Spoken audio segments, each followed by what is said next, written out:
Hello and welcome to Ninja Prep. This is Kapil Goyal, your educator and mentor for PG physics. तो MPPSC assistant professor 2025 का exam आज हो चुका है और इस वीडियो के अंदर मैं फिजिक्स का जो पेपर हुआ था आज की शिफ्ट में दोपहर वाले में उसका एनालिसिस आप लोगों के साथ करने वाला हूं और कुछ क्वेश्चंस भी हम डिस्कस करेंगे क्योंकि ऑलरेडी लेट हो चुका है तो सारे क्वेश्चंस मैं डिस्कस नहीं कर पाऊंगा। करीबन 50 से 60 क्वेश्चंस मैं आप लोगों के साथ डिस्कस करूंगा। बाकी का जो पेपर रहेगा उसकी आंसर की जो मेरा टेलीग्राम चैनल है CSIR नेट फिजिकल, उसके ऊपर मैं कल सुबह या दोपहर तक उसको अपलोड कर दूंगा, तो वहां पर जाके आप आंसर की देख लेना, ठीक है। बाकी पहले हम बात कर लेते हैं कि पेपर का लेवल क्या था, कितने क्वेश्चन इजी थे, कितने मॉडरेट थे, आपको कम से कम कितने क्वेश्चन करने चाहिए थे, और उसके बाद कुछ जो आंसर्स हैं उनको हम चेक करेंगे शुरू के 50 से 60 क्वेश्चंस को। एंड देन जैसा कि मैंने आपको कहा कि रिमेनिंग क्वेश्चंस के लिए आप मेरा जो टेलीग्राम चैनल है उसको फॉलो कर लेना, वहां पर आपको आंसर की मिल जाएगी कल सुबह तक या मोस्ट प्रोबेबली दोपहर तक। तो चलिए स्टार्ट करते हैं। तो सबसे पहले अगर मैं बात करूं तो ये जो पेपर है इसको मैंने 3 पार्ट में डिवाइड कर दिया, 1 से 50 तक के क्वेश्चन, उसके बाद 51 से 100 और 101 से 50। अगर मैं शुरू के स्टार्टिंग के 150 क्वेश्चंस की बात करूं तो ये एक ऐसा सेक्शन था जिसमें बहुत सारे क्वेश्चन इजी क्वेश्चन थे। मेरा कहने का मतलब ये है कि अगर आप लोगों ने थोड़ा बहुत भी पढ़ाई की थी तो ये क्वेश्चंस आप लोगों से होने चाहिए थे। शुरू के जो 50 क्वेश्चंस थे उनमें से करीबन 35 क्वेश्चन आप लोगों से हो जाने चाहिए थे। अगर आप यहाँ पर लैग कर रहे हैं, मतलब ये क्वेश्चंस आपसे नहीं हो रहे हैं, फिर तो गंभीर स्थिति है, मामला गड़बड़ होने वाला सीन है। तो ये पहले जो 50 क्वेश्चन है इसमें लगभग 35 क्वेश्चन ऐसे थे, अगर आप लोगों ने सच में थोड़ी बहुत पढ़ाई की हुई है तो ये क्वेश्चंस आपसे हो जाने चाहिए थे। 15 क्वेश्चन मॉडरेट थे। ओवरऑल पेपर की अगर मैं बात करूं तो पूरे पेपर के अंदर कैलकुलेशन वाला पार्ट बहुत कम था। ऐसा नहीं था कि आपको बहुत ज़्यादा पेन चलाना है, कैलकुलेशन करनी है, ऐसा बहुत कम था। मतलब थ्योरी और कॉन्सेप्ट को हिट कर रहा था पेपर। आपके कॉन्सेप्ट और थ्योरी ठीक ठाक है तो आप इजीली उसको कर ले जाओगे। नेक्स्ट अगर मैं 51 टू 100 की बात करूं, 51 टू 100 जो क्वेश्चंस है वहां तक की मैं बात करूं तो ये थोड़ा सा सेक्शन ऐसा था जो थोड़ा सा मॉडरेट था, मॉडरेट टू मॉडरेट सेक्शन था ये पूरा ओवरऑल। इसमें जब क्वेश्चन स्टार्ट हो रहे थे 50 से तो वहाँ से कुछ क्वेश्चंस ऐसे थे 50 से 70 80 के बीच में जो ऐसे थे कि जो थोड़ा सा स्टूडेंट का कॉन्फिडेंस जो है वो हिला देंगे। मतलब ऐसे क्वेश्चंस थे एरर वाले और जो डेटा एरर वाले, इनएक्यूरेसी वाले क्वेश्चंस, ऐसे क्वेश्चंस थे। तो वहाँ ऐसा हो सकता है कि आप लोग डगमगाए हों। तो और उसके बाद जब 80 से आगे हम बढ़ते हैं, यानी कि जो न्यूमेरिकल कौन सा हमारा न्यूक्लियर फिजिक्स के क्वेश्चन स्टार्ट होते हैं, तो वहाँ से फिर से वो ईजी सा पेपर बनना चालू हो गया था। तो ओवरऑल अगर मैं इस सेक्शन की बात करूँ 51 से 100 तो यहाँ पर लगभग 23 क्वेश्चन ईजी थे और 27 क्वेश्चन के आसपास यहाँ पर मॉडरेट क्वेश्चन थे। जो कि मैंने बोला भी कि 50 के बाद जैसे ही ये स्टार्ट हुआ, 50 से लेकर लगभग 80 85 तक ये थोड़ा सा टफ सेक्शन जा रहा था। यहाँ पे ऐसा नहीं है कि बीच बीच में सारे टफ थे, बीच बीच में आपको इजी क्वेश्चंस यहाँ पर ढूंढ रहे पड़ रहे थे। तो हो सकता है जब स्टूडेंट्स इस सेक्शन के ऊपर पहुंचे हो 51 से 100 वाले सेक्शन में, तो आपको लगा हो कि यार ये तो मामला गड़बड़ हो गया है, कि ये पेपर टफ आ गया है ना। अब कोडिंग का मेरे को नहीं पता है, हर पेपर का अलग अलग कोड हो सकता है। मैं जो आपको पेपर दिखाऊंगा उसके हिसाब से आप ये देख लेना। फिर 101 से 150, 101 से 150 की जब मैं बात करता हूं तो यहाँ पर बैलेंस सेक्शन था। यहाँ पर लगभग 25 क्वेश्चन इजी क्वेश्चन थे जो आपको करने चाहिए थे और 25 क्वेश्चन जो थे वो मॉडरेट टू टफ की कैटेगरी में आप डाल सकते हो, यानी कि जिसके लिए आपको यहाँ पर बहुत ज़्यादा डीप थ्योरी की ज़रूरत थी। जब मैं मॉडरेट की बात कर रहा हूँ तो इसका मतलब ये है कि आपने थ्योरी को बहुत अच्छे के साथ पढ़ा हुआ है, तभी आप उन क्वेश्चंस को लगा पाएंगे, है ना। तो ओवरऑल अगर मैं बात करूं 150 क्वेश्चन में से, तो 150 क्वेश्चन में से 83 क्वेश्चन मेरे को ऐसा लगता है इजी क्वेश्चन थे जो आपसे हो जाने चाहिए थे। 67 क्वेश्चंस के आसपास मॉडरेट क्वेश्चन थे, है ना। अब क्योंकि नेगेटिव मार्किंग तो है नहीं, तो नेगेटिव मार्किंग नहीं है तो क्वेश्चन तो आप लोगों ने सारे किए होंगे।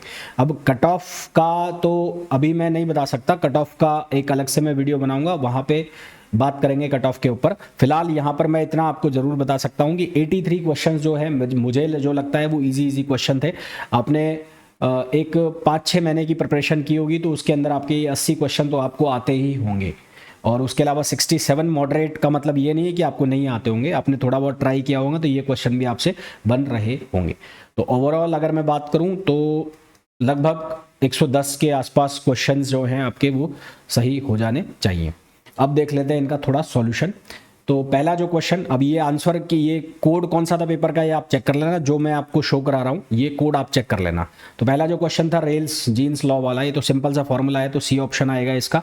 अब आप चेक करते जाना आपने क्या क्या ऑप्शन लगाया उसके अकॉर्डिंग। बोस-आइंस्टीन डिस्ट्रीब्यूशन लॉ, ये बी ऑप्शन था। अच्छा एक बात और बता दूं, जिन बच्चों ने प्रैक्टिस क्वेश्चन बैच ज्वाइन किया हुआ था या जिन्होंने टेस्ट सीरीज ज्वाइन किया हुआ था, तो आपको बहुत सारे क्वेश्चन आपको इस पेपर के अंदर प्रैक्टिस सेशन जो बैच था उससे देखने को मिले होंगे। करीबन 60 के आसपास, 60 के आसपास जो क्वेश्चंस है आपको प्रैक्टिस बैच वाले जो क्वेश्चंस है वो मिले होंगे।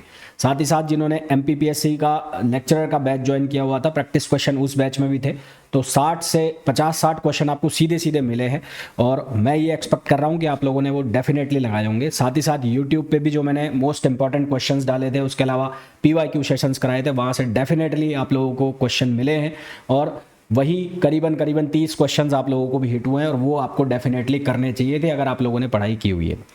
तो बोस-आइंस्टीन वाला जो है क्वेश्चन डिस्ट्रीब्यूशन लॉ का, उसका आंसर आएगा बी। जो पहला ऑप्शन है वो है फर्मी डायक का ऑप्शन है।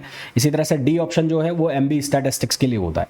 Mean free path of gas, इसका जो फॉर्मूला होता है lambda equals to KT upon √2 pi sigma square NP, जहां P होता है प्रेशर। तो यहाँ पर हमें पूछा है कि टेम्परेचर के साथ क्या रिलेशन है, तो टेम्परेचर के तो ये डायरेक्टली प्रोपोर्शनल हो गया, तो सही आंसर हमारे पास क्या आ जाता है, सी आ जाता है। डिफ्यूजन कॉफिशिएंट का फॉर्मूला पूछा है। डिफ्यूजन कॉफिशिएंट की यूनिट हो जाती है मीटर पर स्क्वायर सेकंड, तो मीटर स्क्वायर पर सेकंड के हिसाब से यहाँ पर केवल ए और डी ऑप्शन मैच करता है, और उसमें ए और सी ऑप्शन मैच करता है, और उसका भी जो सही आंसर हमारे पास बनता है वो सी बनता है। फॉर्मूला होता है फिक्स लॉ के ऊपर। Mathematically dp upon dt is Laplace theorem, ये लैप्लास थ्योरम होती है ना। What is the condition for coulomb gauge, तो कूलम गेज डाइवर्जेंस ऑफ ए का मतलब है जो वेक्टर पोटेंशियल है वो इक्वल्स टू 0, और इसके अलावा लैग्रेंज गेज, एक होता है कूलम गेज, एक होता है Lorenz gauge, sorry Lorenz gauge में लिखा जाता है divergence of A plus 1 upon c square, यहाँ लिखा जाता है del phi upon del t equals to 0। Question number 7, at high frequency the losses in transmission line becomes very large, ये जो लॉस है ये लार्ज होते जाते हैं ट्रांसमिशन लाइन के अंदर। Electric flux through a Gaussian surface enclosing dipole, जब डाइपोल को आप बंद कर दोगे तो गाउस सरफेस के अंदर जो टोटल चार्ज है वो 0 हो जाएंगे। टोटल चार्ज 0 हो जाएगा तो जो फ्लक्स की वैल्यू है वो क्या हो जाएगी, 0 हो जाएगी, तो ए ऑप्शन आ जाएगा। Next, phase velocity of a wave in a waveguide, तो वेवगाइड के अंदर फेज वेलोसिटी का जो फॉर्मूला होता है वो होता है Vp equals to C upon √1 minus F C upon FC upon F का होल स्क्वायर। FC होता है जो कट ऑफ फ्रिक्वेंसी, F होता है ऑपरेटिंग फ्रिक्वेंसी। यहाँ पर जो फेज वेलोसिटी आती है ये लाइट की स्पीड से आती है, हालांकि ये जो लॉ ऑफ रिलेटिविटी है उसको ब्रेक नहीं करती है ना, उसको वायलेट नहीं करती है, तो हमारे पास इसका जो करेक्ट आंसर आ जाएगा वो सी आ जाएगा। The term retarded and retarded potential, तो ये बताता है delay in time due to finite speed of light, delay in time due to finite speed of light. For a particle moving under a central force the trajectory lies in the plane, एक बात ध्यान रखना, central force के लिए हमेशा जब भी central force आएगा तो वहां पर एंगुलर मोमेंटम हमेशा कंजर्व होता है, तो आंख बंद करके ऑप्शन लगा दो B, angular momentum is conserved. The phase space trajectory of harmonic oscillator ellipse, harmonic oscillator की फेज स्पेस ट्रेजेक्ट्री क्या होती है, एलिप्स होती है। Laplace Runge Lenz vector is conserved in inverse square law, ये भी क्वेश्चन है किसका, ये भी सेंट्रल फोर्स का क्वेश्चन है। The moment of inertia of rigid body depends on direction of axis of rotation and its origin, इसके अलग अलग चीज होते हैं, अलग अलग इसके फैक्टर्स होते हैं, जैसे कि I equals to mr square है, तो इसमें डिस्ट्रीब्यूशन ऑफ मास पे भी डिपेंड करता है, मास पे भी डिपेंड करता है, एक्सिस के ऊपर भी डिपेंड करता है, डिपेंड ऑफ एक्सिस से डिस्टेंस के ऊपर भी डिपेंड करता है। फिलहाल इस क्वेश्चन के ऑप्शंस के अकॉर्डिंग आंसर आ जाएगा direction of axis of rotation and its origin. Then the Coriolis force is responsible for, तो कोरियोलिस फोर्स अगर आप नॉर्दर्न हेमिस्फेयर में है तो या साउदर्न हेमिस्फेयर में है तो ऊपर से देखोगे, अगर आप किसी चीज़ को गिराते हो तो वो राइट साइड में मुड़ जाएगी, और अगर आप साउदर्न हेमिस्फेयर में किसी चीज़ को गिराते हो तो वो लेफ्ट जो है वो लेफ्ट हैंड पे वो क्या हो जाएगी, डिफ्लेक्ट हो जाएगी, तो deflection of wind on the earth है ना, तो ये इसका आंसर आ जाएगा। एडी करंट्स जनरेट होंगी कहाँ पर, जहाँ पर EMI का प्रिंसिपल लगता है, फैराडेज लॉ लगता है, यानी कि जो फैराडेज लॉ है उसके अकॉर्डिंग जब यहाँ पर हम इसको एक ऐसे फील्ड के अंदर रखते हैं जिसके अंदर मैग्नेटिक फील्ड लगातार चेंज हो रहा है, तो जो करंट जनरेट होती है वो लगातार एक सर्किल में घूमने लग जाती है, एक लूप बना लेती है, उनको हम एडी करंट्स बोलते हैं। तो ये कंडक्टर के अंदर घूमेंगी जहाँ पर मैग्नेटिक फील्ड लगातार चेंज हो रहा होगा।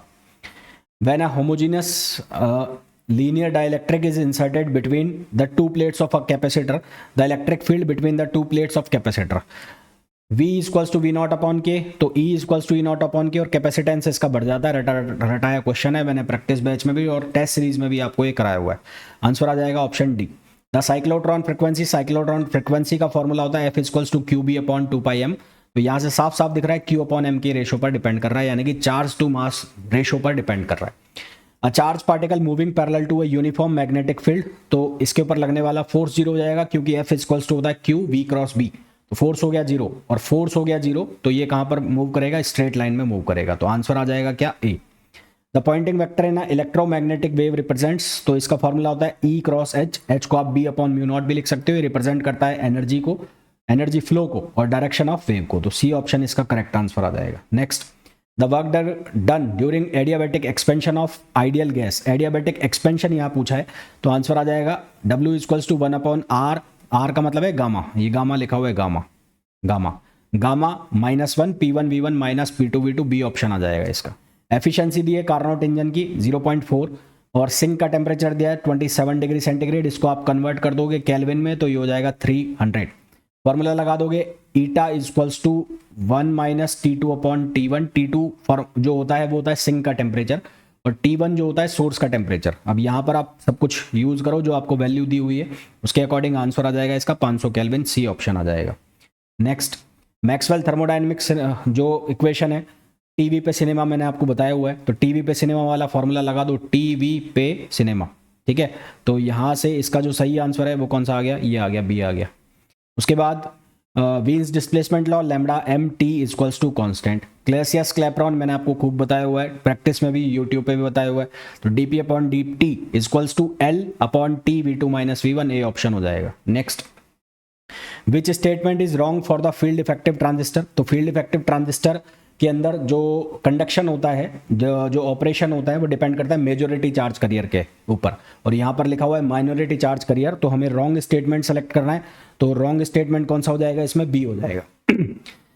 27 क्वेश्चन मेरे को गड़बड़ लग रहा है, इसमें कुछ गड़बड़ है क्योंकि यहाँ पर जीनर इफेक्ट जो है उसका, जीनर ब्रेकडाउन वोल्टेज पर टेम्परेचर का इफेक्ट पूछा है।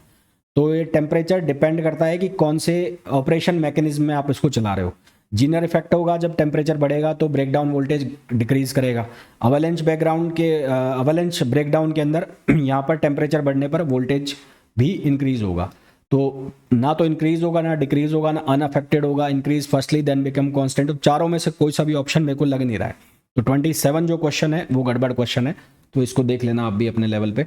इन N channel enhancement mode MOSFET the threshold voltage VTS, तो ये मिनिमम पॉजिटिव गेट वोल्टेज होती है for which N channel start to conduct, तो the gate voltage required to form the channel, तो ऑप्शन ए आएगा इसका correct answer. The function of connecting a Zener diode in a UJT circuit used for triggering of SCR is to provide a constant voltage to UJT to prevent erratic firing. Next, in high efficiency crystalline silicon solar cell under normal operating condition, the most dominant recombination mechanism is तो most dominant mechanism जो होता है वो होता है surface recombination। कौन सा होता है, surface recombination। What is the minimum possible energy of an electron contained in one dimensional box of width 2 Armstrong? Formula लगाना था Na2h² upon 8ml²। h cut square वाला फॉर्मूला नहीं लगाना यहाँ पर आपको, क्योंकि h² अपॉन 2me की वैल्यू दी है, तो n²h² वाला फॉर्मूला लगाना है। n की वैल्यू आप 1 डाल दो, l की वैल्यू 2 आर्मस्ट्रॉन्ग लो, आंसर आ जाएगा 9.4 इलेक्ट्रॉन वोल्ट, जो कि ऑप्शन हो जाएगा सी। यहाँ पर पूछा है what is the degeneracy energy level you corresponding the principal quantum number, तो अगर आप स्पिन कंसिडर करते हैं तो ये आता है स्पिन के साथ, विद स्पिन तो ये आता है 2n², और अगर आप स्पिन कंसिडर नहीं करते तो ये आता है विदाउट स्पिन, कितना आता है n², तो आंसर आ जाएगा हमारे पास n²। Which of the following is not an eigen function of Lz, eigen function जो Lz का होगा वो e पावर आयोटा फाई का ऑपरेशन वो मल्टीपल होना चाहिए, e पावर आयोटा फाई के फॉर्म में होना चाहिए। तो पहला है, दूसरा है, तीसरा है, चौथा नहीं है, तो चौथा जो है वो आइगन फंक्शन नहीं होगा किसका, Lz का। Fourth, next question, Pauli matrices satisfy which of the following algebraic relation, ये सारे रिलेशन सही लिखे हुए हैं, है ना। जब हम पाउली मैट्रिक्स पढ़ते हैं तो वहाँ उसकी प्रॉपर्टीज होती है और ये सारी प्रॉपर्टीज हम पढ़ते हैं, तो इसका आंसर आ जाएगा D, all of the above. A particle enclosed in an infinite square potential well of width A is perturbed by raising its lowest energy level by fixed amount V naught. The first order correction in nth energy level. देखो भाई, इसको solve करेंगे तो यहाँ पर आपको value जो मिलेगी, एक मिलेगी 0, कब? For all n not equals to 1, और इक्वल टू V नॉट मिलेगी कब? जब n की वैल्यू क्या होगी? 1 होगी। तो n की वैल्यू जब 1 है तो V नॉट वैल्यू मिल रही है, और जब n की value is not equals to 1 है तो इसकी वैल्यू 0 आ रही है। अब यहाँ से देख के बता नहीं सकते कि क्या इसका एग्जैक्टली आंसर होगा। तो फर्स्ट ऑर्डर के लिए तो ये थोड़ा सा मैं कन्फ्यूज़न है मेरे को, तो इसको मैं नहीं लगा रहा हूँ। यहाँ पर स्टिरलिंग जो फॉर्मूला होता है log factorial n equals to n log n minus n, तो आंसर आ जाएगा इसका बी, सीधा सीधा फॉर्मूला होता है, याद होना चाहिए। ये क्वेश्चन एचपीएससी में भी आया था, ए आंसर आएगा। अगर एचपीएससी वाला सॉल्यूशन आपने देखा होगा तो वहाँ पर भी था ये। एचपीएससी के एग्जैक्टली 3-4 क्वेश्चन आए हैं इसमें, एचपीएससी के पेपर में जो आए थे वो यहाँ पर भी आपको 3-4 क्वेश्चन देखने को मिलेंगे। Keeping the energy constant, energy constant करने का मतलब है टेम्परेचर को कांस्टेंट करना, और जब कांस्टेंट टेम्परेचर है तो उस केस में जो हीट की वैल्यू होती है उसको आप NKT log V2 upon V1 ऐसा लिख सकते हो, और जो एंट्रोपी होती है वो होती है डेल Q अपॉन T। तो यहाँ पर जब वैल्यू रखोगे NKT upon T ln V2 upon V1, तो T से T कैंसिल हो जाएगा, तो बचेगा NK ln V2 upon V1। अब ट्वाइस कर रहे हैं वॉल्यूम को, तो ट्वाइस कर रहे हैं तो यहाँ पर क्या आ जाएगा? NK ln 2। तो ऑप्शन आना चाहिए मेरे हिसाब से बी ऑप्शन आना चाहिए इसका। पार्टीशन फंक्शन का सीधा सा फॉर्मूला पूछा है, ए ऑप्शन आ जाएगा इसका। नेक्स्ट, क्रिटिकल टेम्परेचर TC, इसका तो 8A अपॉन 27 RB होता है, तो आंसर आ जाएगा डी।